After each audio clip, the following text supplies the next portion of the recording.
నమస్తే, welcome to our channel. మనతో పాటుగా స్టూడియోలో సీనియర్ జర్నలిస్ట్ సత్యమూర్తి గారు ఉన్నారు. వారిని అడిగి పునర్వ్యవస్థీకరణ బిల్లు పైన చర్చిద్దాం. నమస్తే సార్. నమస్కారం అండి. సార్, నియోజకవర్గాల పునర్వ్యవస్థీకరణ బిల్లుతోటి దక్షిణాది రాష్ట్రాలకి నష్టం చేకూరుతుందనే వాదన గత కొన్ని రోజులుగా కూడా వినిపిస్తుంది. ఈ వాదన కరెక్టే అంటారా? ఇప్పుడు దక్షిణాది రాష్ట్రాలకి అన్యాయం జరుగుతుంది అని కొంతమంది బాగా ప్రచారం చేస్తూ ఉన్నారు. ప్రచారం ఎంత ఇదిగా చేస్తున్నారంటే తమిళనాడు ముఖ్యమంత్రి స్టాలిన్, తెలంగాణ ముఖ్యమంత్రి రేవంత్ రెడ్డి వీళ్ళిద్దరూ హీరోల్లాగా ప్రొజెక్ట్ చేసుకుంటూ ఉన్నారు. నేను ఆ ఇద్దరు హీరోల్ని ప్రమోట్ చేస్తున్న ఈ కమ్యూనిస్టు బ్యాక్గ్రౌండ్ ఉన్న మేధావుల్ని నేను ఒక ప్రశ్న అడుగుతున్నా. మీకు ఈ డీలిమిటేషన్ బిల్లులో ఏమున్నదో మీరు చూసారా? ఏమన్నా డీలిమిటేషన్ బిల్లులో ఏమున్నది? అది దక్షిణాది రాష్ట్రాలని ఏ విధంగా తక్కువ చేస్తుంది అనేది ప్రధానంగా మనం చూడాల్సిన అంశం కదా. అంటే వాళ్ళ ఆర్గ్యుమెంట్ ఏంటంటే, జనాభా ప్రాతిపదికన తీసుకుంటే ఉత్తరాది రాష్ట్రాల్లో జనాభా ఎక్కువ ఉన్నది, దక్షిణాది రాష్ట్రాల్లో జనాభా తక్కువ ఉన్నది. దీనికి కారణం ఏంటి అంటే, ఉత్తరాది రాష్ట్రాలలో ఈ కుటుంబ నియంత్రణ దీనికి సంబంధించిన ఇవి ఏవి వాళ్ళు ఫాలో కాలేదు. పైగా అవి ఫాలో కాకపోవటమే కాకుండా మొత్తం ఆర్థికాభివృద్ధిలో వాళ్ళ పాత్ర ఏమీ లేదు, దేశ ఆర్థికాభివృద్ధిలో వాళ్ళ పాత్ర ఏమీ లేదు. ఆ రాష్ట్రాల్లో విపరీతమైన పేదరికం ఉన్నది. దక్షిణాది రాష్ట్రాలు కుటుంబ నియంత్రణని ఖచ్చితంగా అమలు చేసి ఆర్థిక ఫలితాలు చూపిస్తూ ఉంటే, ఇప్పుడు దక్షిణాది రాష్ట్రాలకి మీరు పెనాల్టీ వేస్తారా, అంటే సీట్లు తగ్గించటం ద్వారా పెనాల్టీ వేస్తారా అనేది వాళ్ళు చెప్తున్న ప్రధానమైన కారణం.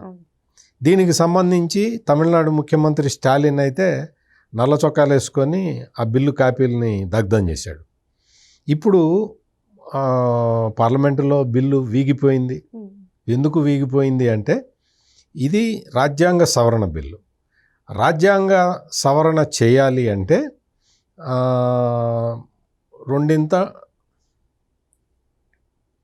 రాజ్యాంగ సవరణ చేయాలి అంటే 2/3 బలం ఉండాలి, 2/3 ఉండాలి. ఆ 2/3 స్ట్రెంగ్త్ లేకపోతే రాజ్యాంగ సవరణ చేయలేరు. అందుకని అంత స్ట్రెంగ్త్ లేదు కాబట్టి బిల్లు వీగిపోయింది. ఇక్కడ వాళ్ళు చేస్తున్న ప్రచారంలో వాస్తవం ఎంత ఉంది అనేది చూడాలి. ఇక్కడ డీలిమిటేషన్ బిల్లుకి సంబంధించి ఈ డిస్పారిటీ వస్తుందని తెలుసు కాబట్టి ఎన్డీఏ ప్రభుత్వం ఏం చేసింది అంటే, ఉన్న సీట్లలో 50% పెంచుతాం అని పెట్టింది, క్లాజ్ పెట్టింది. ఏ రాష్ట్రానికైనా అదే రూల్ వర్తిస్తుంది, ఏ కేంద్రపాలిత ప్రాంతానికైనా అదే రూల్ వర్తిస్తుంది. ఎట్లా పెట్టారు అది అంటే, ఇప్పుడు ఉదాహరణకి కేరళలో 20 లోక్సభ స్థానాలు ఉన్నాయి. 20 లోక్సభ స్థానాల్లో 50% పెంచితే 10 కలిపితే 30 అవుతాయి. అదేవిధంగా అన్ని చోట్ల అట్లాగే అవుతాయి. అన్ని రాష్ట్రాల్లో అదే లెక్క ఉంటుంది. ఉత్తరప్రదేశ్లో 80 స్థానాలు ఉన్నాయి. 80లో సగం 40, 80 కలిపితే 120. అంతే ఉంటుంది. అక్కడ 50% క్లాజ్ పెట్టి చేస్తూ ఉన్నారు. ఈ 50% క్లాజ్ పెట్టి చెయ్యటం దక్షిణ భారతదేశానికి నష్టం కలిగిస్తుందా, లాభం కలిగిస్తుందా?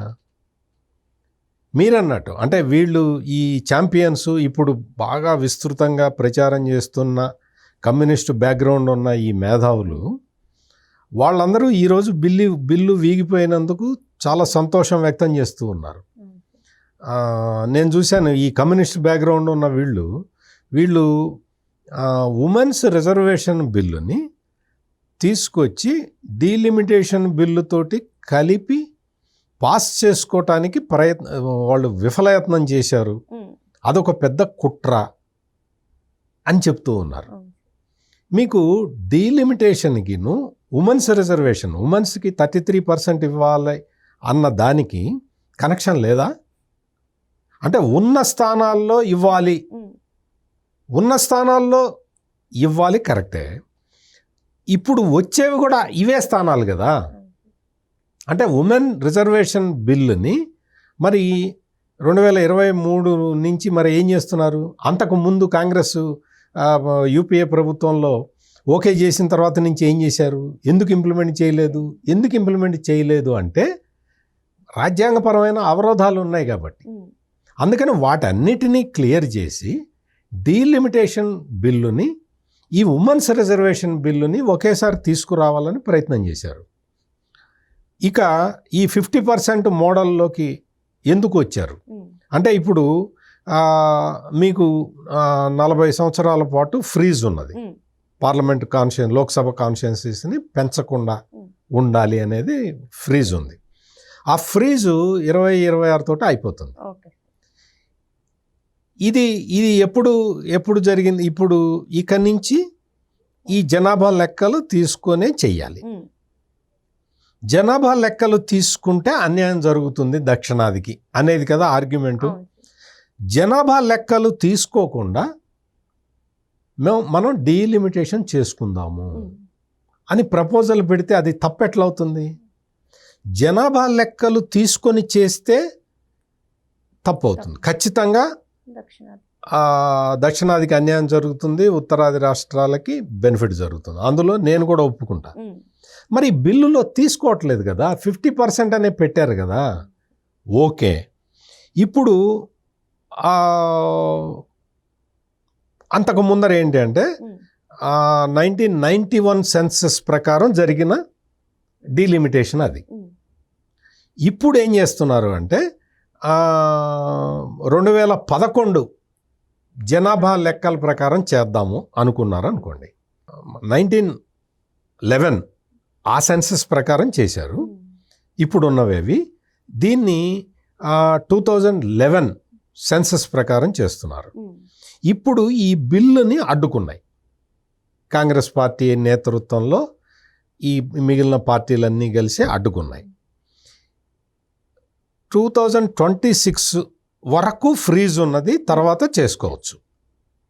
ఇప్పుడు ఇది ఫ్రీజ్ పీరియడ్లో ఇది చేసుకున్నట్టయితే మనం 2011 సెన్సస్ ప్రకారం చేసుకోవటానికి వీలుంటుంది. ఆ సెన్సస్ ప్రకారం అని చెప్పిన 50% మినిమం గ్యారంటీ ఇచ్చి చేస్తున్నారు కాబట్టి ఎక్కడ అన్యాయం జరగటానికి అవకాశం లేదు, ఆస్కారం లేదు. ఇప్పుడు ఈ 2026 తర్వాత ఫ్రీజ్ పోతుంది. మీరు జాగ్రత్తగా వినండి, నేను చెప్పే లాజిక్ అని. ఫ్రీజ్ పోతుంది అంటే డీలిమిటేషన్ ఇవాళ కాకపోతే రేపైనా చేయాలి. 2029 కాకపోతే 2034 కన్నా చేయాలి. 34 కన్నా చేసుకోవాలి కదా. అప్పుడు 2026 జనాభా లెక్కలు ఇక్కడ మొన్నటి నుంచి 2-3 రోజుల కింద నుంచి స్టార్ట్ అయినాయి కదా. ఈ జనాభా లెక్కల ప్రకారం చేస్తారు. అంటే 2011 జనాభా లెక్కల ప్రకారం చేసినా కానీ మనకి కొంత, అంటే దక్షిణాది రాష్ట్రాలకి కొంత వెసులుబాటు ఉంటుంది. ఇప్పుడు 2026లో ఇప్పుడు జరుగుతున్న జనాభా లెక్కల ప్రకారం ఈ కాన్స్టిట్యుయెన్సీ రీఆర్గనైజేషన్ చేస్తే, డీలిమిటేషన్ చేస్తే, అంటే 2039 ఎలక్షన్లకి చేశారు అనుకుందాం, అప్పుడు ఎంత దారుణమైన నష్టం జరుగుతుంది దక్షిణాది రాష్ట్రాలకి. ఒక్కసారి ఆలోచించండి. ఎట్లయినా ఫ్రీజ్ పోయింది కాబట్టి ఎట్లయినా డీలిమిటేషన్ చేసుకోవాలి. డీలిమిటేషన్ ఇవాళ కాకపోతే రేపైనా చేసుకోవాలి కదా.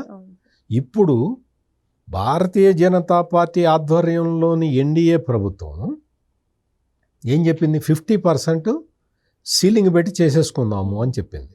ఒకసారి ఇది చేసేసుకున్న తర్వాత రాష్ట్రాల నుంచి 815 సీట్లు అవుతాయి మొత్తం కలిపి.